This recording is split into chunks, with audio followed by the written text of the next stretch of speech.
Hey everybody, welcome to Pick Dr. Osborne's Brain. Tonight we're going to be answering that so often frequently asked question.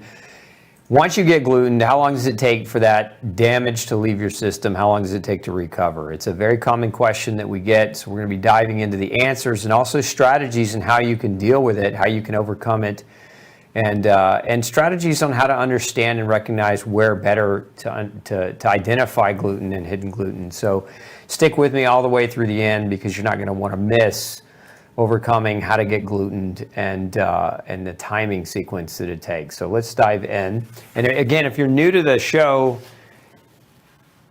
chime in early with your questions. I'll do my best to answer as many as I can, but we oftentimes run out of time. So let's start with myths about gluten. I think it's important first, before we talk about how to overcome being glutened, let's first help you prevent making the mistake of getting gluten. This is an area where look, historically speaking, in both in my clinic, but also in other clinics and in other research facilities around the world, a common number that comes back is anywhere between 60 and 92% of people going on gluten-free diets fail to actually show recovery of gluten-induced damage. And the big part of the reason why is people do the diet wrong. They think they're doing it right because they got a celiac diagnosis. Their GI doctor usually knows nothing about gluten other than how to diagnose celiac disease.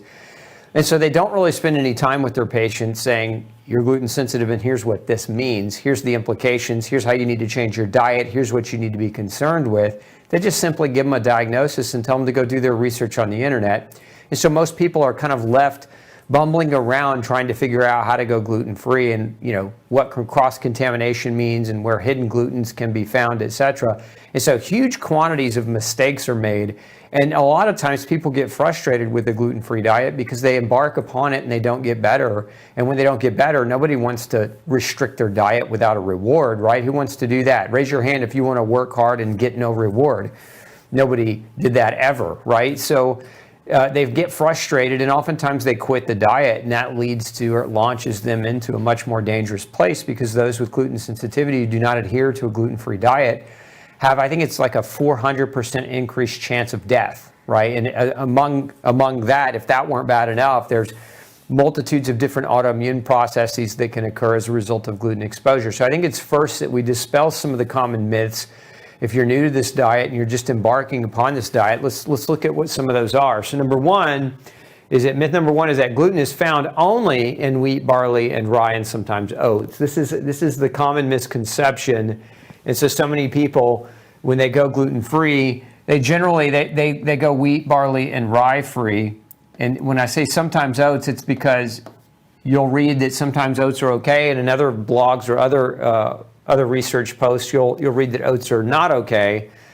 And so there's some confusion around oats. It's really no confusion. It's more confusion in the people writing these posts. But there's zero confusion about it in my mind, and hopefully after tonight, zero confusion about it in yours. There's no such thing as a gluten-free oat. And I'm going to show you that to you in just a minute. There's no such thing actually as a gluten-free grain.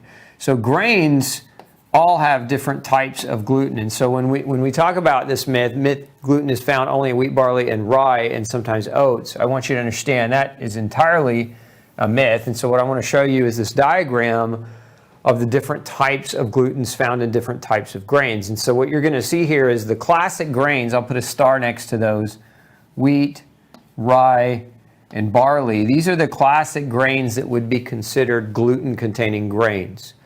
And so you'll notice this term here as well. This gliadin is one of the types of gluten predominantly found in wheat. Gliadin is one of the tests that doctors will run on you. They test you to see if you're making antibodies against this particular protein. And so you can see gliadin, which is found in wheat, but look at all these other grains and all the other different types of gluten found in these grains. And how many of you have ever had tests against these things? Probably none of you. Because there are very few labs in the world that actually take the time to measure these. And I want you to also understand, this is not a comprehensive chart. There are, to date, as many as 1,000 different forms of gluten that have been identified in medical research. And there's not a single lab in the world that measures for all the antibodies for all of these different types of gluten. So the testing can be extremely inaccurate in this regard if you're trying to understand whether or not you need to go gluten-free.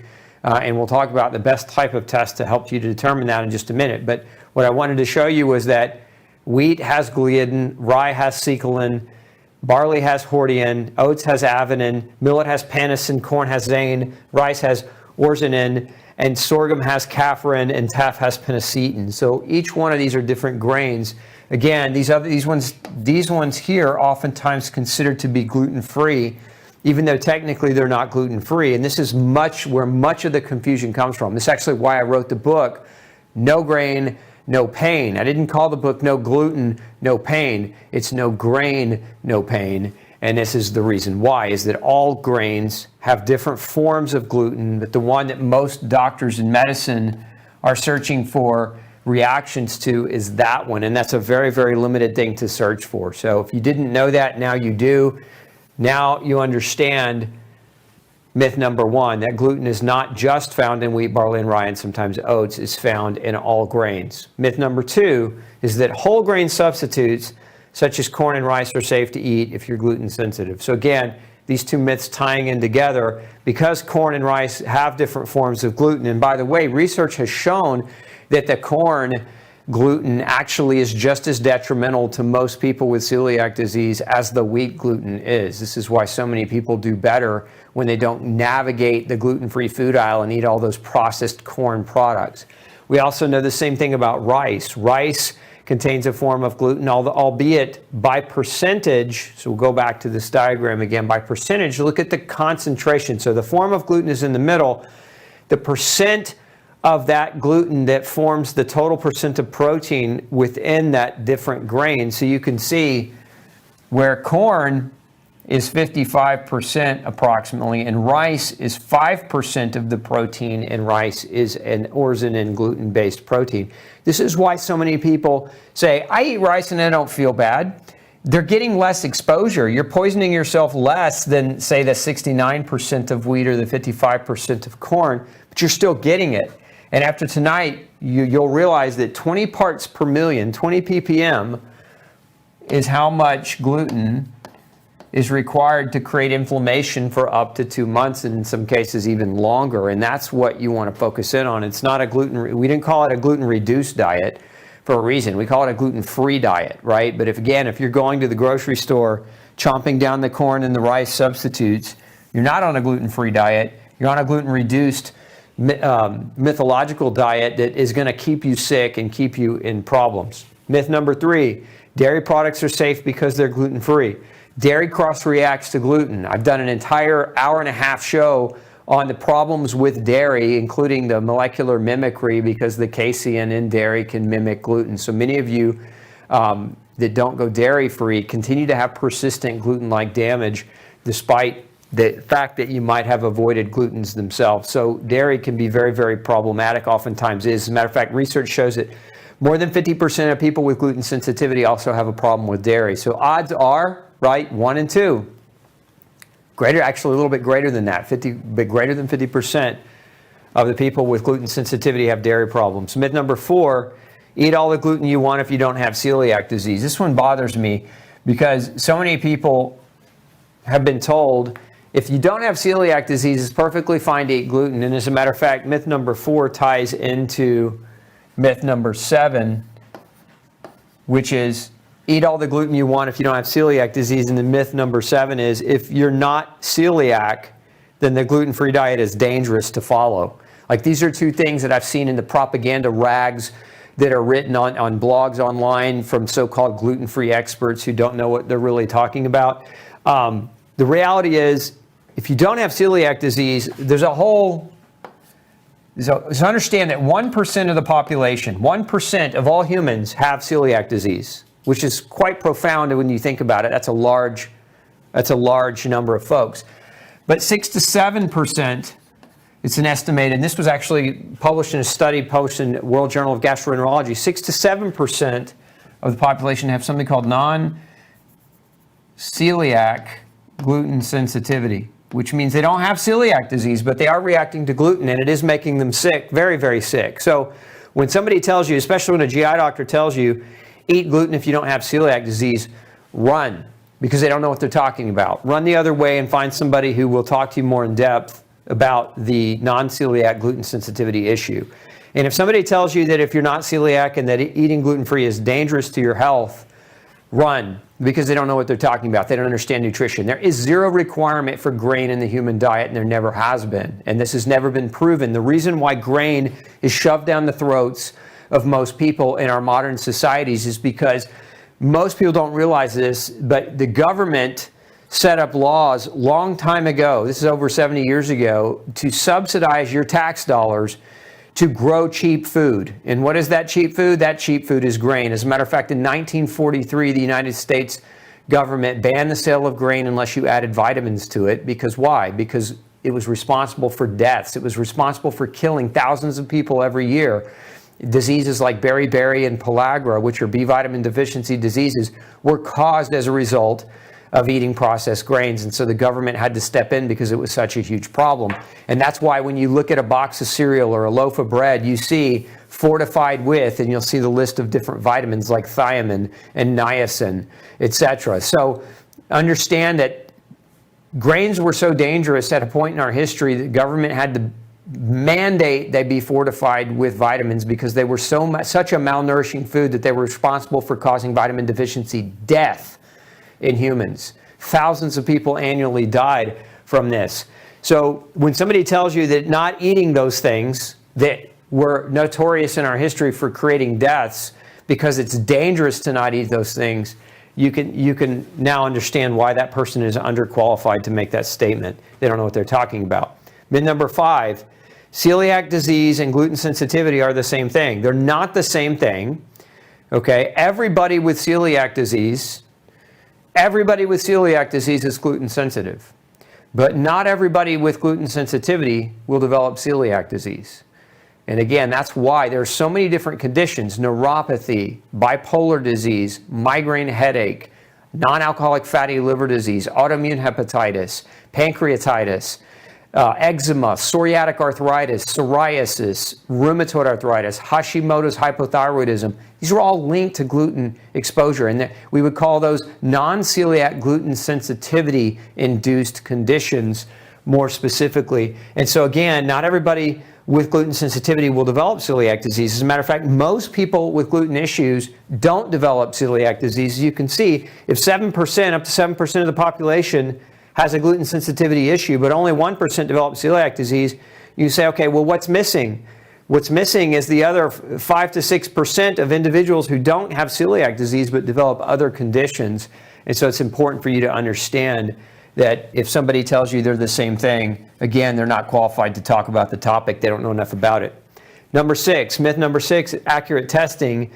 Lab testing for gluten sensitivity is accurate. That's a myth. Lab testing can be extremely inaccurate, and it's very, very misleading because lab testing, for most doctors run a test, as I was talking about earlier, that measures gliadin, right? You ever heard that term, anti-gliadin antibodies? That's the primary test that doctors are using to measure for gluten reactivity. Now, there's another test called anti-tissue transglutaminase, and that's one that they will measure in an attempt to diagnose celiac disease, as is another type of antibody called anti-endomysial antibodies.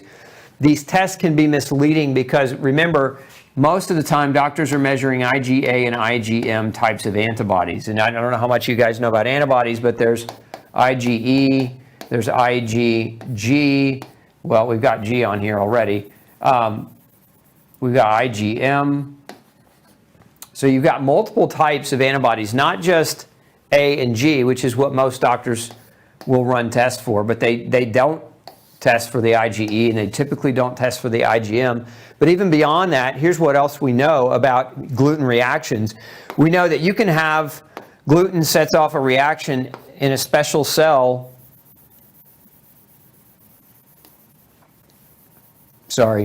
Toll-like receptors, which are not antibody responses. So this is a way that your body can generate an inflammatory response against gluten without producing an antibody. These are called TLR, toll-like receptors. We know that's one of the mechanisms of response. We also know that gluten can generate other types of responses. So not just TLR responses, but other chemicals, so cytokine responses, so like interferon gamma, tumor necrosis factor alpha. These are other chemicals that immune cells can produce in response to being exposed to the different types of glutens, and those aren't antibodies either. So again, when doctors are measuring for antibody response to try to identify whether you're reacting to gluten, they generally only measure IgG or IgA antibodies, and they're usually measuring only for this one particular type of gluten called gliadin, and that's why we can make the claim that antibody testing or lab testing for gluten sensitivity is not very accurate. It's a myth that it is accurate. I see this all the time in my feed, in some of our Facebook groups and other groups.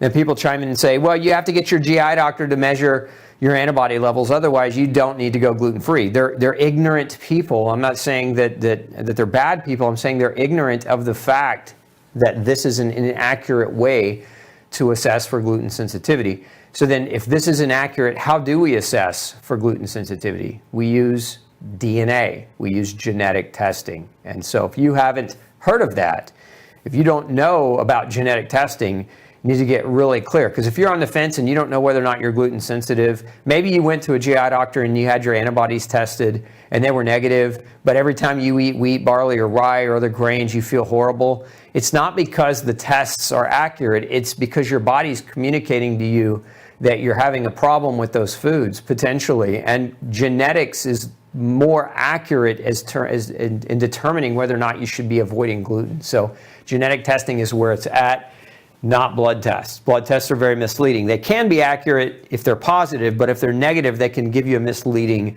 answer.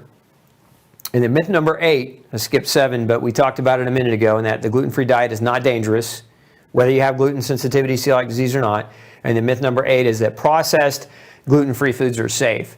Processed gluten-free foods are junk. They're garbage. What are they? Most of them are genetically modified corn and rice products. Why? Because those grains are super cheap. And so what food companies have done is they buy really cheap corn and rice. They create a bread, usually, or a pasta or cereal or whatever it might be. These are extremely unhealthy. Again, they're usually genetically modified, or they're sprayed with pesticide. They're not organic. They're high glycemic. They're loaded with mold and mycotoxins. They're not technically gluten-free.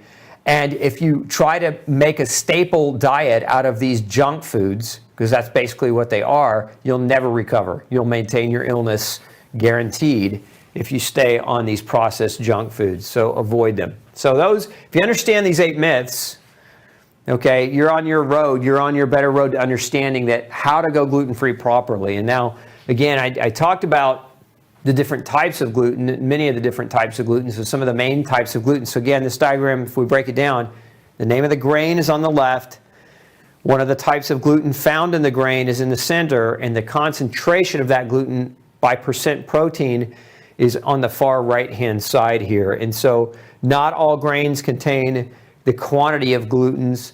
They're not all equal, and some even we can find certain strains of wheat have higher or lower than the 69%. But my point is, I want you to understand the concept, and the concept is there's no such thing as gluten-free grain. They all have glutens. It's just they're different forms of gluten.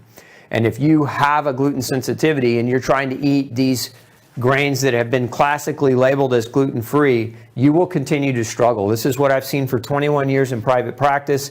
This is what we've been documenting in the research for several decades. And I'm not the only one. There are other researchers that have found this to be true. So now let's get to how long does it take? Let's say you didn't know those things and you've been getting gluten. How long does it take the gluten that you ate to get out of your system? So there's 2 major things that we need to discuss as far as that time frame is concerned. And the first has to do with your transit time.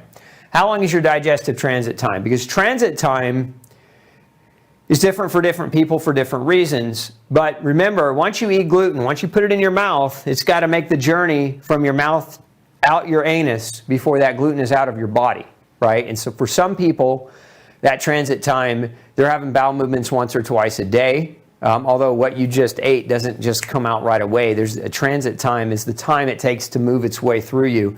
And so you can see these are some very well researched transit time numbers, meaning this is what researchers believe to be pretty accurate for healthy people, right? So 2 to 2.5 to 3 hours, your stomach, half of your stomach contents are emptied into your duodenum.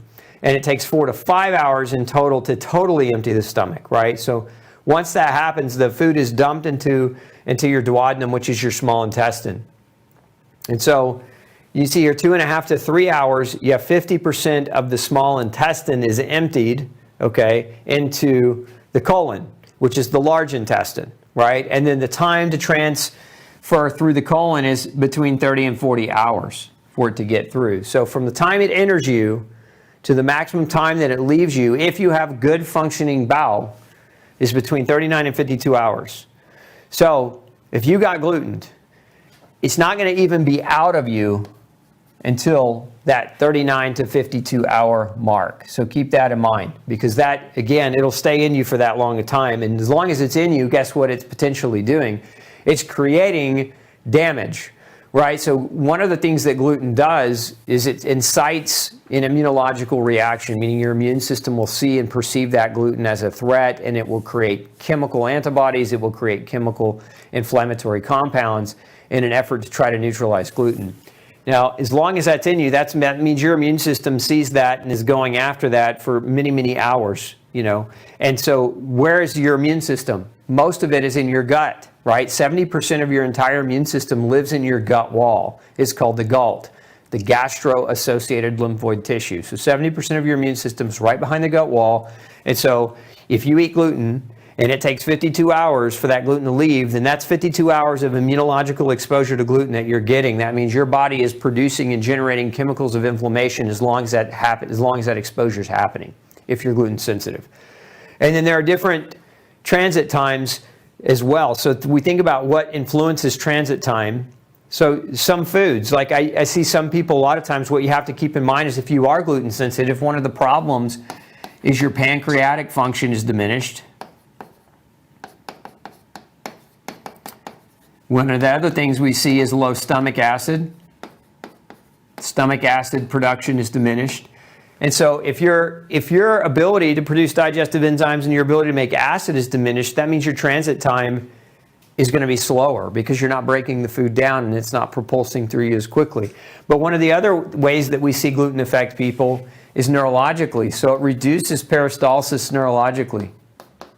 Remember, your gut, there are waves of muscular contraction that push and propulse the food through your GI tract, and that can be affected neurologically by gluten. There's actually a condition that we know gluten can cause where it creates stasis in the gut. So you can't, your gut doesn't push the food through, and your transit time becomes massive, and then you have to do things like enemas, and you have to do things like flushing, like taking products that flush out the bowel in an effort just to have a bowel movement. So gluten can reduce peristalsis, it can reduce pancreatic function, it can reduce stomach acid. Gluten damage can also reduce the liver's ability to produce bile, which is what is very helpful and necessary to digest and absorb fat. And this is why so many people with gluten issues have fat malabsorption problems. And so again, these are all digestive in nature, and when you're inhibiting digestion, you're increasing transit time. This is one of the reasons why a lot of celiacs can have diarrhea, because their gut is flushing itself out on purpose to try to get rid of the gluten. But more people have constipation than have diarrhea with gluten issues. That's my experience. Decades of experience, that's what we see. More people struggle with the constipatory effects than they do with the diarrheal effects. So the odds are, if you're watching this, you know, again, everybody's unique in their own right, but odds are if you're watching this, then you probably struggle more with a slower transit time than with a faster transit time. So we know gluten-induced damage to the GI tract can lower or slow down transit time. We also know that depending on that, different types of food, right? So like if your stomach acid's being affected by gluten, and you eat heavy protein diet, guess what? That protein's not going to break down because you need acid to break it down. And so now it's going to sit in your gut, it's going to sit in your stomach, and it's going to start putrefying, it's going to start rotting. And that putrescent byproducts of that food can now start creating damage to your intestinal tract. But again, it creates a constipation, so it can increase that total transit time. I've seen people who couldn't poop for a week, right? And that was normal for them. And they thought, oh, I thought it was normal to only poop once a week. That's the way it's been my whole life. It's not normal. You should be pooping at least once a day, preferably once to twice a day, and in some healthy bowels, 1 and up to 3 times a day, just depending on the style of diet that you eat and how good your digestion is. But again, other things that can affect transit time are stress. And so gluten is a form of chemical stress on the gut, but other types of stress, lack of sleep, maybe bad relationships, maybe you've got heavy metal exposure, or you've got other chemical exposures that you've had. Maybe you're worried about things at work, maybe you're worried about your children, whatever it might be, things that weigh heavy on your mind drive what's called sympathetic dominance. Sympathetic nervous system slows down digestion. So when you're under stress, you make hormones of stress that activate part of your nervous system that slows down digestion. Because when you're under stress, your body is thinking fear, fight or flight, if you will. And so your body's not thinking, let's relax and digest things. It's thinking, let's escape the danger. So digestion, all the blood flow to the gut is shunted away from the gut and to the muscles to help your body escape the danger that you're perceiving from that stress. And so it shuts down or slows down digestion, activating the sympathetic nervous system. We know gender can play a role in this. Certain hormones can play a role in this. Exercise. Movement is very critical for healthy bowels. People that don't get exercise generally have a lot more constipation problems. We know that sleep is a form of stress. So sleep is going to impact this. We know hydration. A lot of people don't drink enough water. And so they don't have enough fluid in their bowel, and so they get constipated or backed up. So there are other things that can affect this. And one of the things that I see commonly is drinking ice water with meals. This is a mistake. Ice water, it's like putting an ice pack. Why do we put an ice pack on an injured shoulder, injured joint? It's to reduce blood flow, and by reducing blood flow, we reduce pain and inflammation. Well, if you're dumping ice water on your gut every time you try to eat, what are you doing? You're reducing the potential for blood flow to make it to your GI tract, and you can slow down your digestion with ice water. So my advice at meals is don't do that. Drink room temperature beverage and try to avoid those super cold beverages that are loaded up with ice. Just not a good idea. If you're going to drink iced beverage, do that away from eating food. Do that by itself without having to put the food in and give the body the need to have to digest all of that when you're shunting blood flow away. So again, a lot of things can impact and affect your transit time, and so this is one of the issues. But if we take just a generally normally healthy gut, on the long end of that, it's 52 hours, meaning from mouth to anus, it takes that gluten 52 hours to traverse its way out of your body to stop inciting your immune system from reacting. So that's step one, right? It's how long is that gluten there where it's creating an immunological response? Now, once the immunological response starts, how long does that take to stop it? Because we know we can flush the gut, we can get gluten out of us fast, but it's already sparked an immune response. So how long does that immune response last? And because it's the immune response for most people that causes the symptoms. So there have been a number of studies on how long the antibodies last when you're exposed to gluten. And so I've published a couple of them up here for you. This one published in the Scandinavian Journal of Clinical Lab Investigation. You see here, decreased by 50% of plasma IgA tissue transglutaminase antibody concentrations within 2 months after start of a gluten-free diet in children with celiac disease used as confirming diagnostic test. So what does that mean?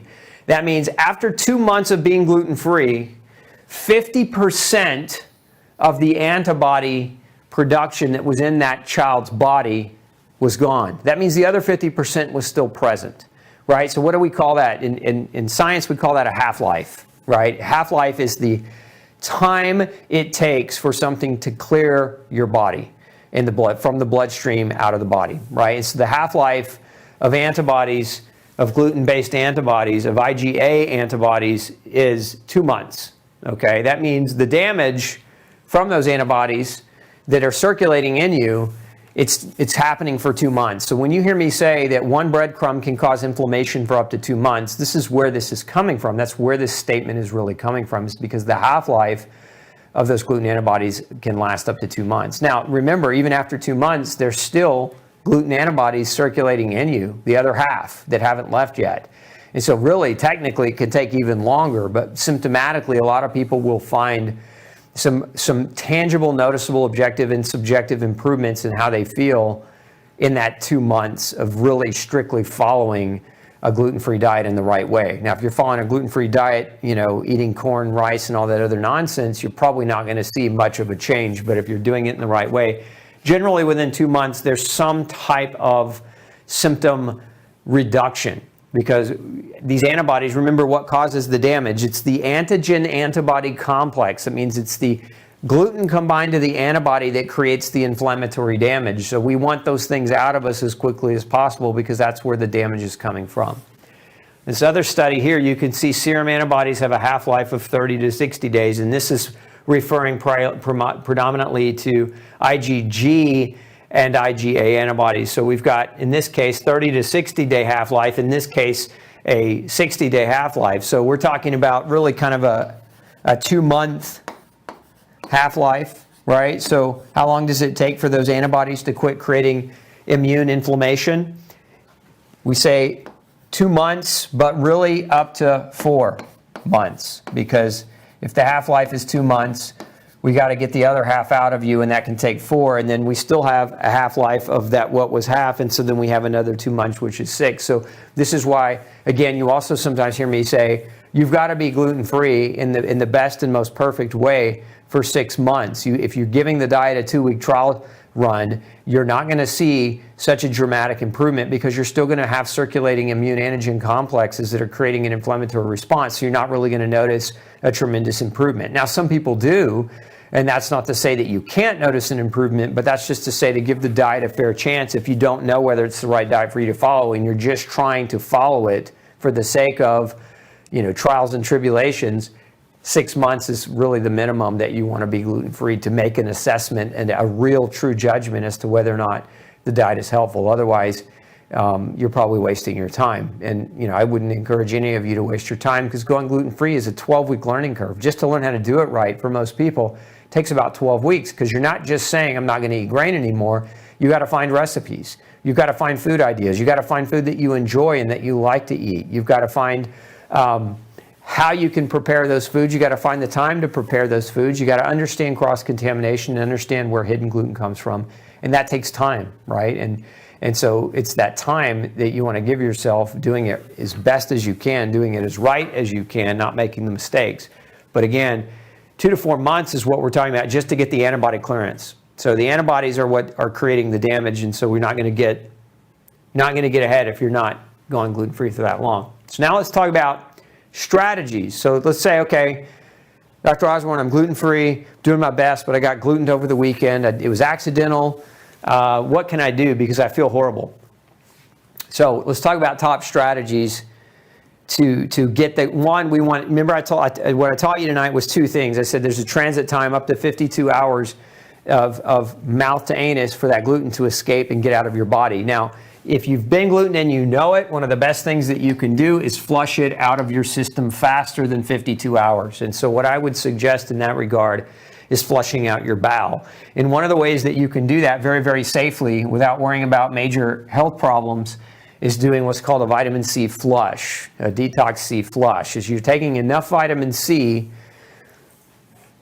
and the way this is done, very, very simply put, is if you're using detox C to do this, you take 2 teaspoons, a level teaspoon, 2 level teaspoons mixed in 3 ounces of water, and you drink that every 15 minutes. Now, before you start a flush like this, it's ideal that you're not doing it with a full stomach of food. It's ideal that you try to give yourself a little bit of leeway between that meal where you got glutened and trying to do this flush, because otherwise you're just going to irritate your bowels.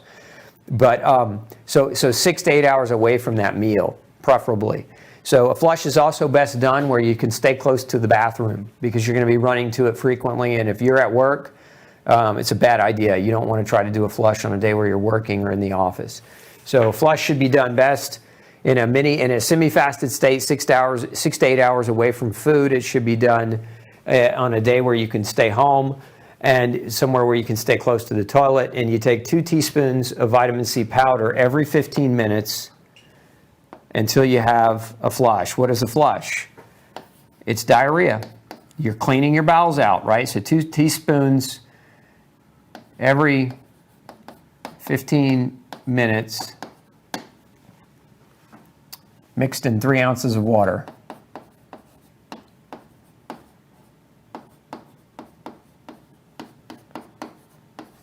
Okay, 2 teaspoons every 15 minutes mixed in 3 ounces of water until your bowels flush out.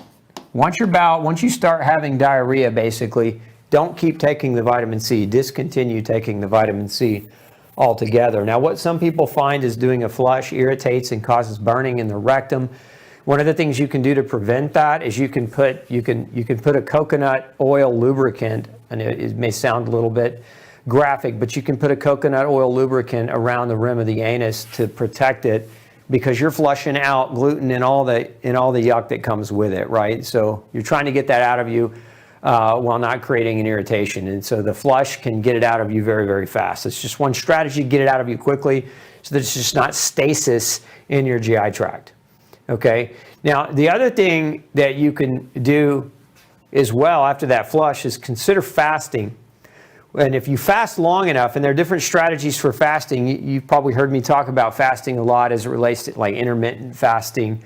But in this case, we're really talking more about between a 1 and a 3 day fast, because what you really want to get, if you can get into that 48 plus hour range of a fast, you're stimulating stem cell regeneration. And this is what is going to help fight inflammation. This is going to help create stem cells that are regenerative and help restore the damage. So anywhere between 1 and 3 days, water fast. Water, H2O, not broth, not other things, just water. You don't want your gut to have anything else, just water. Now, if you're diabetic or if you've got blood sugar problems, you really don't want to do this unsupervised. So make sure that you've got a good doc that's monitoring you and helping you, avoid a problem. And especially this is true if you're a type 1 diabetic and you rely on insulin. So it may not be the best thing for you to do there, especially if you're not doing it with medical supervision. But 1 to 3 day water fast can be very helpful at generating stem cells, which is what we're trying to generate in order to heal the damage that gluten has been causing, right? The other thing that we can do, after that fast or even during that fast is you can support the microbiome. One of the things that we know gluten does when you get exposure is it wrecks the microbiome, right? It damages certain types of bacteria, and those bacteria that become damaged or become imbalanced are helpful in repairing and restoring the actual GI tract itself from that gluten-induced damage. So a lot of times people that have been gluten, especially repetitively, have terrible microbiome function in and of itself. And so really strong, high-dose, targeted probiotic can be very, very supportive in this regard. The one I recommend is you got to be careful with probiotics because a lot of them are corn-based. And you don't want that either for the reasons we talked about earlier, but there's something called ultrabiotic defense. And what this is a very high dose probiotic, very safe to take, but it's several hundred billion colony forming units of several of the primary species of bifido and lactobacillus that we know gluten can actually damage. We also know that some of these strains of species have actually been shown to reduce symptoms in people that have been gluten. There have been a number of studies that have shown this. So taking the microbiome support, which is again through probiotic, can be extremely helpful. And it's supporting digestion. One of the things you can do, so this is more not, you don't do this so much when you get gluten, although you can, because if you've got gluten in you and you want to break it down better, you can take something like Gluten Shield, which is a digestive enzyme that breaks gluten down. But this is also something that you can do proactively. If you are traveling and you have to eat out or something along that line, and you do your best to order from the menu, but you get gluten because somebody made a mistake, having that Gluten Shield there can be the thing that helps to break that gluten down and minimize the damage that occurs as a result of that gluten exposure. So this is proactive. You can also do it when you get gluten exposure, but it's better used proactively as a tool, in my opinion. And then we have here, going down here, is educate yourself, which is what you're doing tonight, right? We'll talk more about that. But, part of knowing what to do is knowing what is happening when you make the mistake. And so again, understanding transit time and understanding the length of time that gluten can create damage is very important. Now, if you haven't done my master class, and it's free of charge, it doesn't cost you anything to do, you should go check it out. We can put that link up, glutenology.net/registration. And what it is it's a 14-hour class, right? So when you're ready to do this, and if you haven't done it, I highly encourage all of you, if you haven't done it, to do it, because it'll give you a fundamental breakdown of everything you ever thought you needed to know or wanted to know about gluten and how to be on a gluten-free diet in the right way so that you can be successful, because most people do it wrong. So take advantage of that.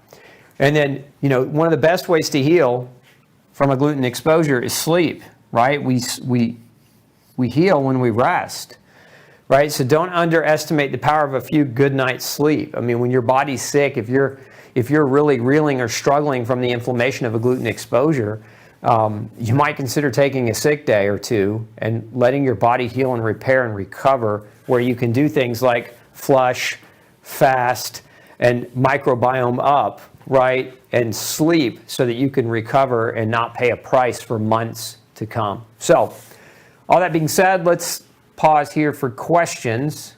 We'll dive into your questions. Let's see here. Laura asks, please help. I've been waiting to ask. My ferritin level is 5. How much iron should I take to bring this level up to normal? Is a level of 5 ferritin mean I'm anemic? Most likely, Laura, but it's not just ferritin. Ferritin is just one marker. Ferritin is iron storage. And so if we think about iron storage, yeah, ferritin can mean your iron storage is low, but what is your serum iron level?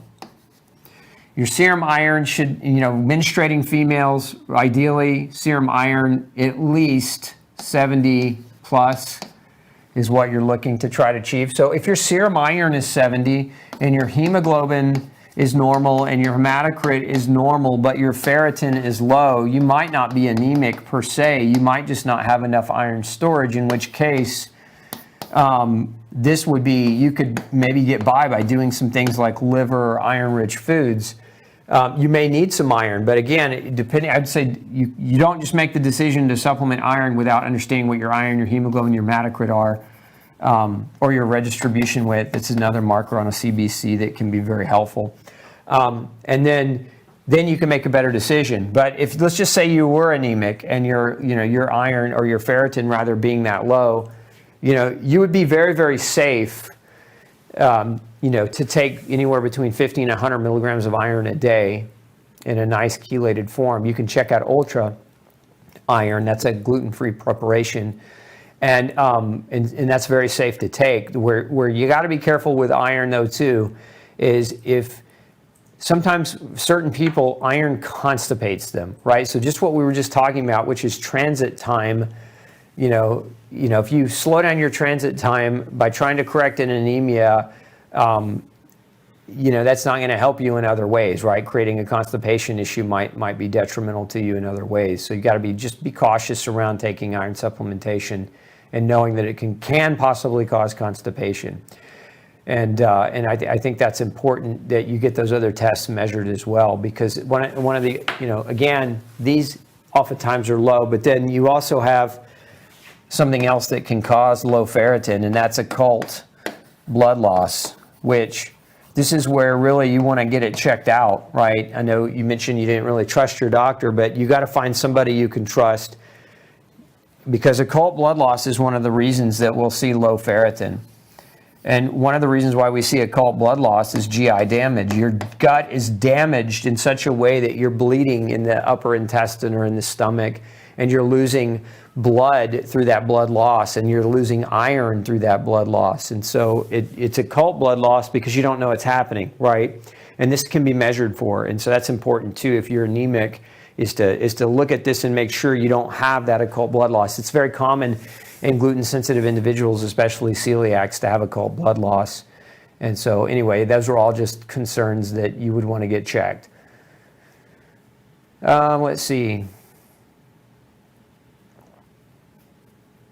Yeah, so Lisa commented, I like this, Lisa, thanks for chiming in. So she says, for me, the Immune Shield powder helps speed the healing process if I get glutened. Also Ultra Q. Why does Gluten Shield only seem to promote diarrhea and more cramping for me? You may be reactive to some of the other ingredients in Gluten Shield, because there's a few other ingredients. It's not just the enzymes itself. But if you find that Immune Shield is helpful, one of the reasons why is Immune Shield is a binding protein, right? It's a binding protein, an antibody binding protein. And so what it can do is it can bind toxins in the gut and help you poop them out quicker. And that's probably why that helps your recovery. Ultra Q is a very strong plant-based anti-inflammatory that acts in the same area. So mechanistically or chemically speaking, quercetin is an anti-inflammatory the way a steroid is an anti-inflammatory, without the negative punch that steroids give. And that's why you feel better when you do those things.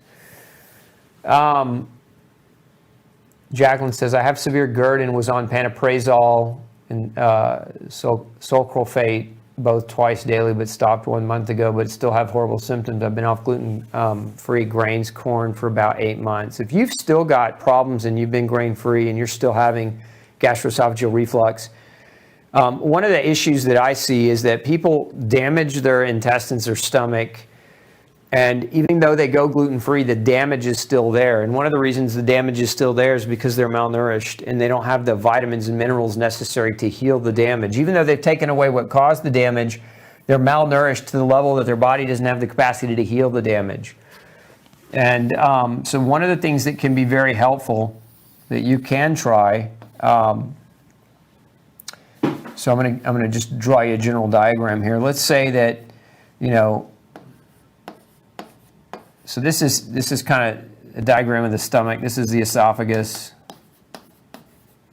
and this is stomach, and this is the small intestine, right? So with problems like GERD, what happens is you get irritants that leach up through that valve, and they can cause what people call heartburn. And sometimes what happens is gluten damages the cells and the lining of the stomach, because the stomach, on top of that cell, you create a mucus lining that's produced. And that mucus is there and it protects us. But what happens is gluten damages directly that mucus, and so you get little erosions in the mucus. And so your stomach's job is to make acid. Well, acid is your stomach protects itself from its own acid production by having this mucus layer. But if gluten has destroyed or damaged that mucus layer, then every time you make acid, you're irritating the cells that are not being protected, and that can cause kind of a persistent GERD. So one of the things that can be very, very helpful is taking a supplemental product that creates like a mimicking membrane. So it creates basically a mucus-like barrier temporarily. And so these products are called mucilaginous products. And so examples of mucilaginous products would be things like deglycerinized licorice, marshmallow, aloe. These are all great things that you can do naturally that can kind of help coat and line the stomach, temporarily. Again, this is not a permanent fix. It's just a temporary support that might be helpful as your body's trying to heal and repair. I have a mucilaginous product called GI Soothe that you can check out as well. We'll put a link up for you. But GI Soothe is a mucilaginous, a mixture of different mucilaginous that can help put a barrier down. But you may have other things going on too. You may have an H. pylori infection, and that you should see your doctor and get that ruled out, because H. pylori oftentimes is a bacteria that can drill holes in your mucus barrier and make GERD kind of a reality for you. There are other food sensitivities, food allergies that can also cause that. If you haven't been checked for, you probably want to get checked for. Zinc deficiency, vitamin A deficiency makes it impossible to heal the stomach after gluten-induced damage. So if you've got certain nutritional deficiencies, those can also continue to wreak havoc on you. So, again, getting those types of things measured, because otherwise, you're flying blind. And you can use a mucilaginous, and it might help you temporarily, but you really want to get to the root cause. You want to figure out why that's still there. Is lymphocytic colitis tied to celiac and gluten sensitivity? Absolutely it is. It's one of the cancers we know gluten can cause. Lymphocytic colitis, that's not a cancer. I was thinking more about about lymphoma, but lymphocytic colitis, which is lymphocyte infiltration into the colon, creating an inflammatory response, can definitely be linked to gluten and other food allergies as well. I've even seen caffeine do it. I've seen non-steroidal anti-inflammatory drugs for pain do it. So lots of things can cause lymphocytic colitis, not just gluten, but gluten is one that can. Let's see, if you've taken one of those tests and it didn't come up positive with gluten sensitivity, would that be accurate? Which one of those tests, Amy? I'm not sure I understand your question. If you're talking about one of those blood tests and it came up positive, then you definitely are positive. But if you took one of those blood tests and it came up negative, it doesn't mean you're not gluten sensitive, because those tests can have a false negative. There are some practitioners that claim that the only problem with gluten is a lack of mucosa and good bacteria. What would you say about that, please? I would say it's a pipe dream, and I would welcome a debate with any one of those practitioners. The reality is we've had celiac disease. The oldest known medical recording of celiac disease is 2000 BC. So this isn't something that, 2000 BC, we're talking about before GMOs, we're talking about before pesticides. There's a lot of people that claim that it's all about glyphosate and there's no such thing as gluten sensitivity, and that's not true either. Gluten sensitivity is very real, and if you have it or you've ever experienced it, you know what I'm talking about, and it's not just about a lack of mucosa and good bacteria. Now, does a lack of mucosa and good bacteria accelerate gluten reaction? It sure does, and I did an entire module on gluten acceleration a couple weeks ago, and I would encourage you to go back and watch that, because that might help you understand that topic a little bit better. Let's see here. Can gluten affect a condition called dysphonia? I have a client diagnosed with it, and she has been told her vocal cords are bowed rather than parallel. She has had years of gluten exposure. Yes, I've seen this in several singers, actually, where dysphonia was ruining their career, inflaming their vocal cords. Now, that being said, dysphonia has other causes as well. I've seen cases where tumors were growing.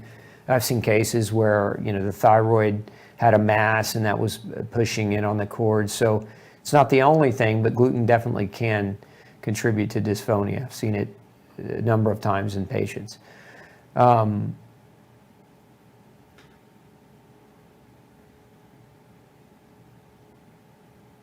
Yeah, so follow up to that question, which is she's noticed improvements on a gluten-free diet, but needs to constantly clear her throat. So you need to get her checked for additional food sensitivities, because there could be other things that she's eating that are causing a mucus production, and that mucus production is generally why people have to repetitively clear their throat. And there are certain foods that will stimulate mucus production. What does mucus production mean? It means your immune system is producing more mucus to protect you from what you just ate.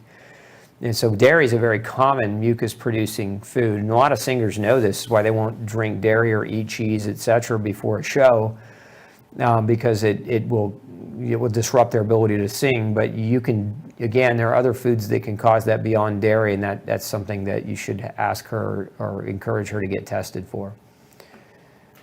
Let's go down on both sides.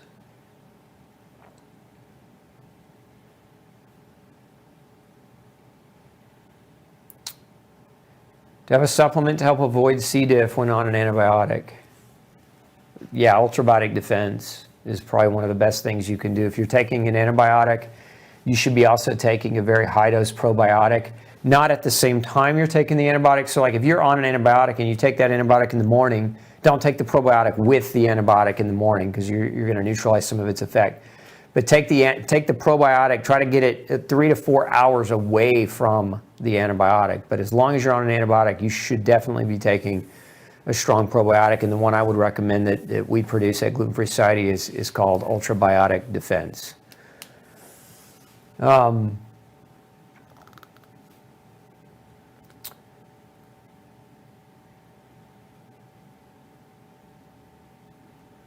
I just need a Dr. Osborne camp to be locked up for 15 days. We're working on it. We're working on a camp, maybe soon in the near future, not too near, but it's something we're actually looking at designing as a camp for people to detox in a rapid fashion and really see the power of diet change. Let's see here. My friend's 29-month-old weighs 18 pounds. The doctor has given her cyproheptadine to increase appetite and high-caloric commercial shakes. None of these are helping. Of course they're not. High-calorie commercial shakes are full of, excuse my language, they're full of garbage. None of these are helping. What would be a good source of action? What tests should she ask for? Can she be started on Ultra Kids? She can definitely be started on Ultra Kids, but if she's underweight, and there's a name for that, Morgiana. It's called FTT, right? Failure to thrive, FTT. What causes FTT? This is how celiac is a lot of times diagnosed in babies, in infants, is that they're not thriving. And the reason why is celiac causes a polyglandular disease where it affects hormone production. So you get different glands like your pituitary gland and your thyroid gland. And so these individuals don't produce hormones adequately, and so they don't grow. And eating the Pediasure and all the nonsense, we could do a whole show about that garbage. But what are those products made out of? Those high-calorie shakes that doctors oftentimes recommend. What's the number one ingredient? Corn syrup. Look at it. Number one ingredient predominantly is corn syrup or processed whey or soy protein that's genetically modified. And sugar, right? The number one rule to good health is you cannot get healthy eating food that isn't healthy. You can't restore health eating things that aren't healthy. So those shakes, in my opinion, that's malpractice, right? Recommending those shakes. That's just an ignorant doctor not knowing anything about nutrition, trying to play it at nutrition. They shouldn't be doing that. But what you can do for that child is get the right testing done. Talk with the docs about doing food sensitivity testing for gluten sensitivity, testing for nutrition status, because sometimes vitamin mineral deficiencies will also cause failure to thrive. In this way, at least you can get that child nourished appropriately based on objective data versus based on, well, let's just throw every garbage drink at them in the book and just make sure we get calories up. Calories do not good weight create, right? Calories, there's a quality to calories. It's not just about a quantity. We need X amount of calories. There's a quality to every calorie that's consumed, and some calories will rape you of nutrients. They will actually steal your nutrients away from you, especially high sugar, empty calorie protein drinks designed to put weight on people. They don't ever work because they actually serve to malnourish you because of the sugar content. Sorry, I get fired up about that stuff because that's child abuse in my opinion when doctors make that kind of recommendation. How long does it take for the whole guy to clear up from dysbiosis? Is a water fast the fastest to jumpstart a big turnover? Can be. A water fast can be a quick jump start, but the problem with a water fast is you can't fast forever. And the second you start reintroducing food, if you don't know what you're actually reacting to, then you can start reintroducing food that create problems right away again. And so everything you did that was helpful when you fasted just starts coming back when you start reintroducing food. So it's always important if you're struggling to work with somebody who knows how to do the right kind of testing to help you alter and change your diet in a manner that's consistent with not creating an inflammatory process in your gut. Let's see, go down on the left side.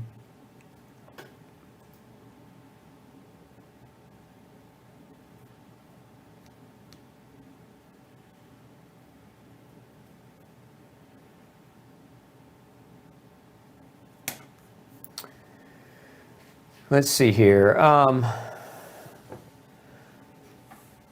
If our digestive system is not damaged by gluten, then it's damaged by age and letting in food which causes leaky gut. I don't know that that's a question more than it is a statement. With type 1 diabetes, do I need to supplement with enzymes and which ones? So it's not about supplementing with enzymes because of type 1 diabetes. It's more about, again, personalization, Melanie. With type 1 diabetes, my experience is this. I've seen one case reverse. That's not to say that all cases by any stretch will reverse going grain-free, but I have seen one case of type 1 diabetes reverse on a grain-free diet.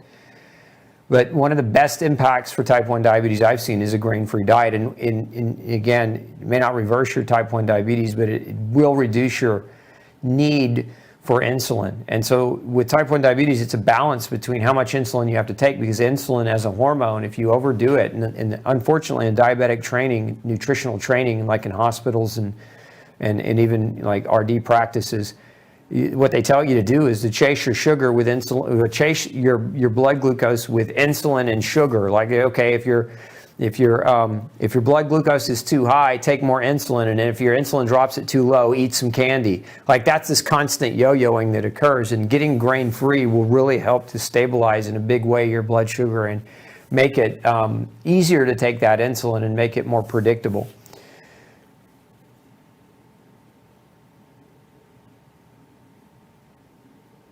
So okay.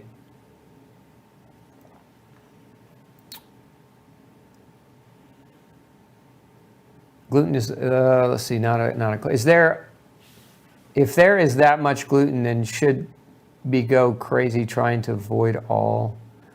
Are some more important than others to avoid? Okay, so I think there's a question about if there are that many different kinds of gluten.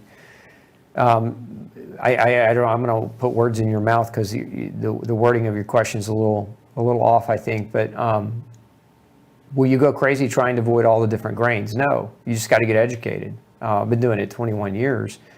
And at first it was hard, and there was a learning curve. And once you get through that learning curve, you don't go crazy. You actually regain your sanity because you regain your health. They're all important to avoid. If you're gluten sensitive, it's not a matter of picking and choosing the ones that you want to pick and choose. It's a matter of understanding that in order to regain and recapture your health and live the best life you have to live and not be inflamed every time you try to eat, that you want to avoid all forms of gluten, not just the classic forms. Robert says, oh, I'm eating steamed white rice as you speak. Well, hopefully he's spitting it out as I speak too, Robert. How about those that live to 90 eating everything under the sun in moderation? Look, there's always going to be outliers. I don't know that in science that we can explain the outliers. I mean, there are people that live to 100 and they smoke cigarettes every day and drink alcohol. That doesn't mean that it's the right thing for you to do. And I don't think you would want to judge what your longevity might be based on the rare outlier that is able to get away with some of those things. And are they really even getting away with it? Because are they living a longer life, or are they living a long life? Well, let me from it. Are they living a longer quality of life, or are they just living a longer life with poor quality? I wouldn't wish a long life on anyone if their quality was poor. To me, that would be a cruel wish. I would say it's not even the quantity of life that you live so much as it is the quality, and that's what you should be seeking. And technically quantity should come with quality, right? They should kind of match. Sometimes they don't, but I wouldn't trust on the outliers in society to base the decisions about what you're going to be doing.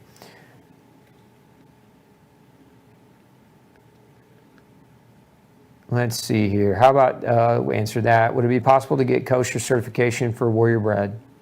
Yeah, I think so. I think that's a good question, Sue, and I'm glad you asked, because we're always trying to push for better for our audience. So I'm gonna inquire about that. Thank you for chiming in on that. How to bring down creatinine level.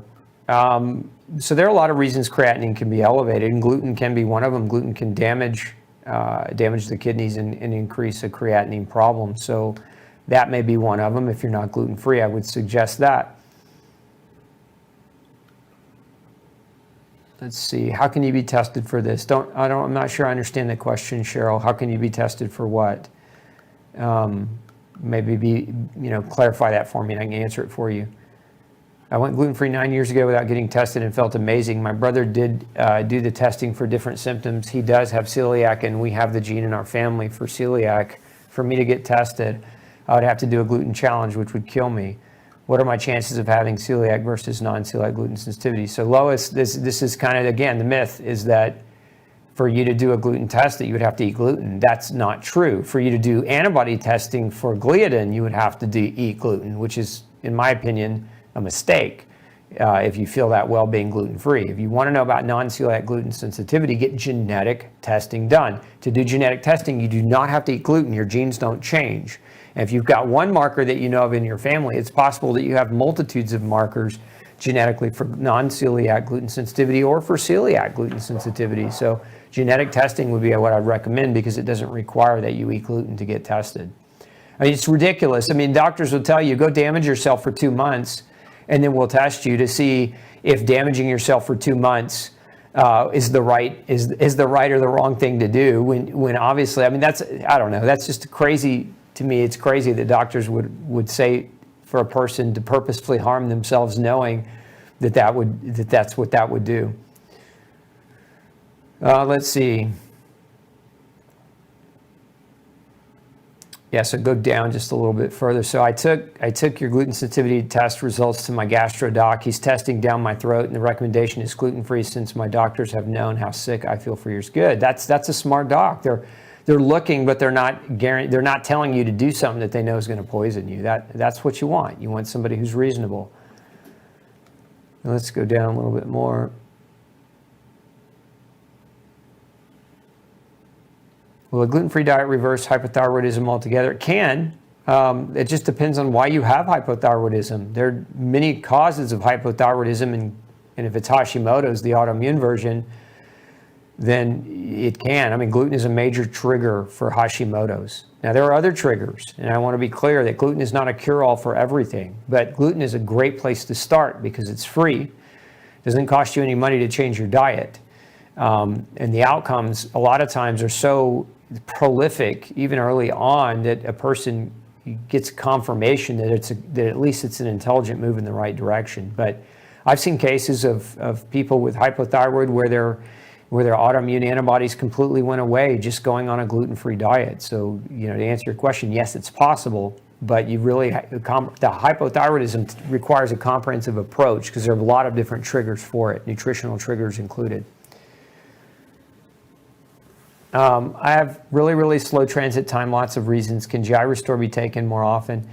It can, but it's not recommended to be used indefinitely. What I would suggest for slower transit time, there are different types of plant-based products like GI Restore, which is an aloe product that can help with the bowel movement, but it's not designed for daily use indefinitely. And so something better for daily use would be obviously water and fiber, making sure you're getting both of those. If you do well with fiber, some people don't do well with fiber, but and then beyond that, magnesium, vitamin C can be taken in higher doses because it's an osmotic and it pulls water into the bowel. So it's a lot, let's just say it's a lot safer to use vitamin C in higher doses over long periods of time than it is to use something like an herbal that stimulates the bowels.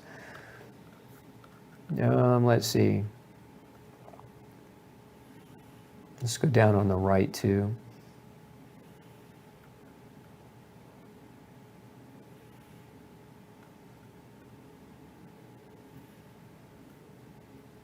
So I like this comment. So even those that say they're gluten-free still test positive for gluten. And one of the reasons that happens is they're getting exposure. It's actually getting exposure consistently enough, even in small amounts, to continue to trigger the antibody response is a very, very common thing that I see. Does gluten sensitivity cause fibromyalgia? It can. There are lots of things that can cause fibromyalgia. Gluten is one of them. Mold exposure, chronic mold, especially external mold like mold in a water-damaged building, can also be a trigger for fibromyalgia and chronic fatigue. It's actually one of the top triggers for fibromyalgia. What can you do? This question keeps coming up. What can you do instead of blood transfusion to avoid vaccinated blood? Donate your own blood. I mean, you got to find a blood bank that'll hold your blood for you. If you know you have a pre-op coming up or a surgery out coming up where you're going to need blood, donate your own blood, or have a family member who's not vaccinated donate blood for you with the same blood type. And that's what I would do, and that's what I would insist upon. If you want to make sure you're not getting contaminated with that. Does anybody? Let's see.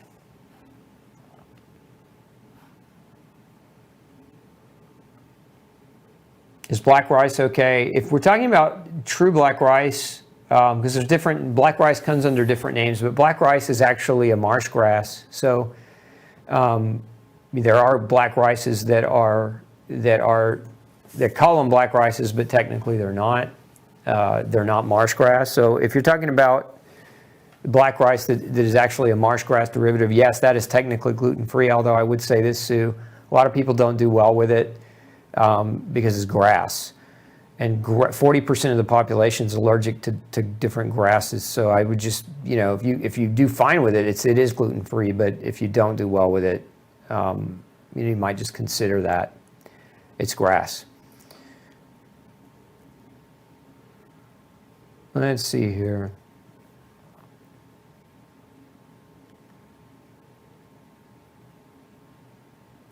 Yeah, I like that. Ocean just commented, love Ayurveda and massage, keep the digestive tract going like a pilot light. Yeah, I mean, massage can be good as a passive.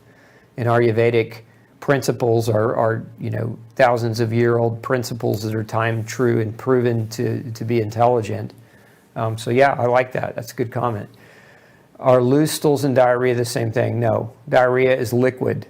Loose stools are more water, less bulk and less form, but liquid is diarrhea. Let's see here.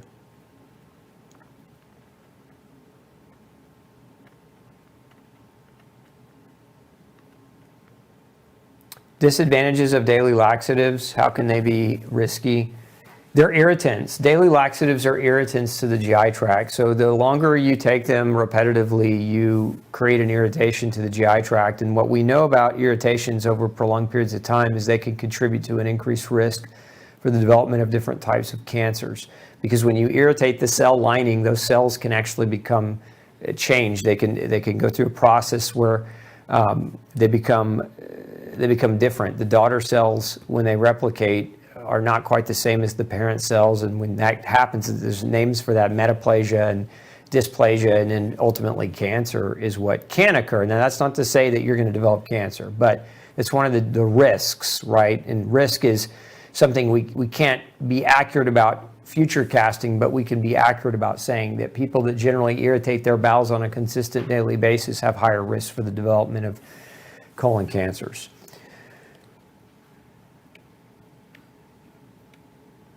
Is oatmeal gluten-free? Susan, back up and watch the replay. We talked a little bit about that earlier. I already have done a DNA test and I have one celiac gene. Do you have one celiac gene or do you have one celiac gene allele? So a lot of people are very confused about genetic tests. They don't know what they're looking at. They don't know what they're reading. And if you've done some of the more popular testing, they can be very, very misleading. So without having that information, I don't know whether you have a gene allele or whether you have a positive gene. A positive gene means you have two gene alleles or two alleles on the same gene that are both positive. But again, I don't know what you mean because I'm not looking at your result.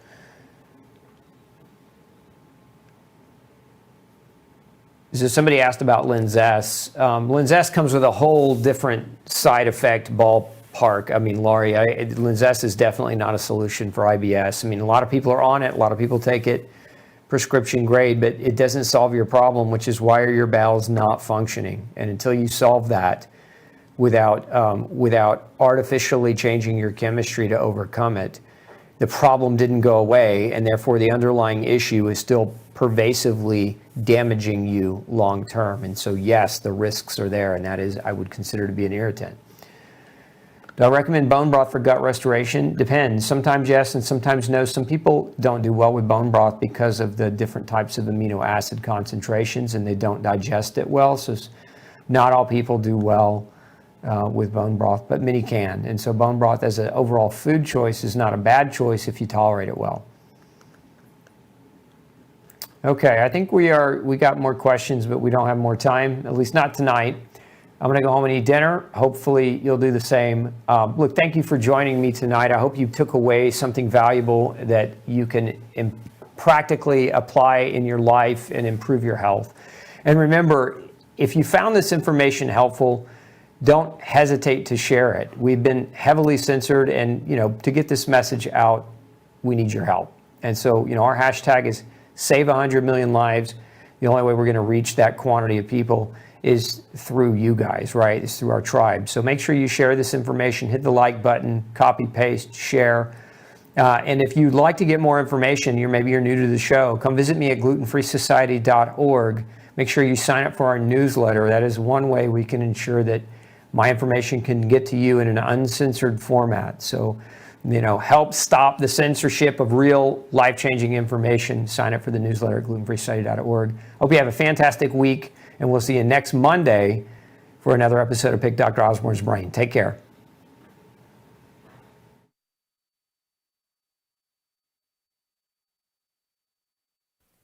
Hey, don't forget to tune in next week, same time, 6 p.m.